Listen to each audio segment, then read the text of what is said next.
Hey there folks, Maguma here with another Indivisible video.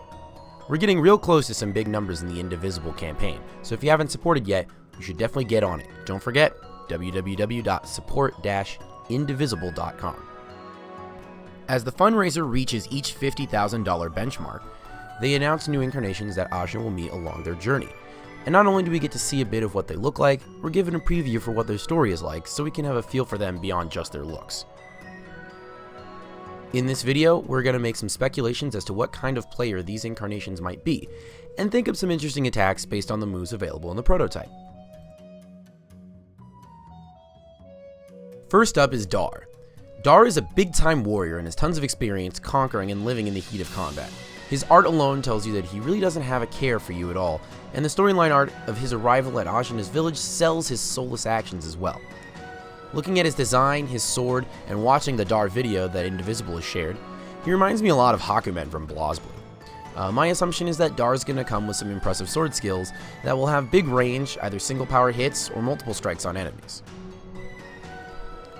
For a neutral attack, we could see Dar dropping a powerful wide slash that hits everything along the Z-axis, allowing you to hit a column of enemies all standing next to each other. For his up attack, I'd love to see a combo hit, akin to Tungar's Arumi Storm of Slashes, but probably more like Marth's side B combo strings that you see in Super Smash Bros. Multiple stabs, multiple hits. Finally, for his down attack, I'd probably give him a nice good poke, something that allows Dar a good interjecting attack, but is simple enough for damage. Since his sword is so long, it could even hit an enemy behind his initial target.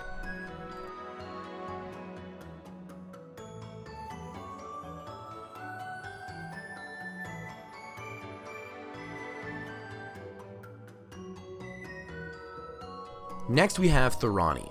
Ronnie is a celestial among the humans, using her mystical water she forms in her hair to heal others.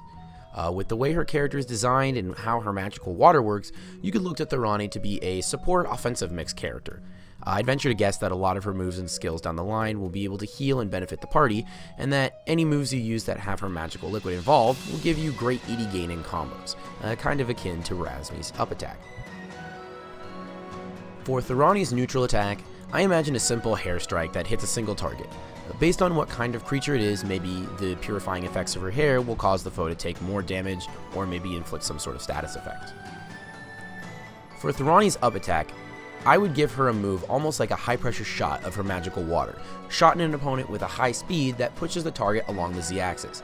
This allows for new combo potential while controlling the field.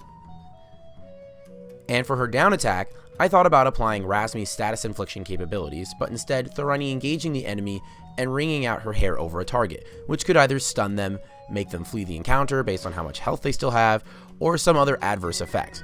The drawback to this move would be like Razmi's as well, it doesn't have a huge hit range, and takes a second to do, so being wary of your pushback and spacing will be key with using it. Third on the list of incarnations is the gunslinging Deathbringer Vasco. Vasco is the story's strongman gun for hire. He quits the Iron Kingdom's army due to moral conflicts, but lets his love of money outweigh his moral decisions, thus choosing to be a mercenary at any cost. Looking at his outfit, you can note that he's got some big bullets all over his gear. This would probably be the focus for a lot of his attacks. For a neutral attack, Vasco could take pot shots at his target, kind of like Zebe's neutral attack, except with higher damage output and maybe one less hit. For the up attack, Vasco could sacrifice power for speed by striking the target and each viable target within two spaces up and down the Z-axis. This move would be quick, decent in damage, and good for crowd control. Finally, for his down attack, and maybe a down attack later on in his skill tree, he unleashes an attack where he takes some time to set up a clean shot and delivers a near kill blow for tremendous damage. Since he is a marksman, this type of move is right up his alley. In return for its really big damage, it would have a slow startup and require his target not to move up the Z-axis too much in fear of missing.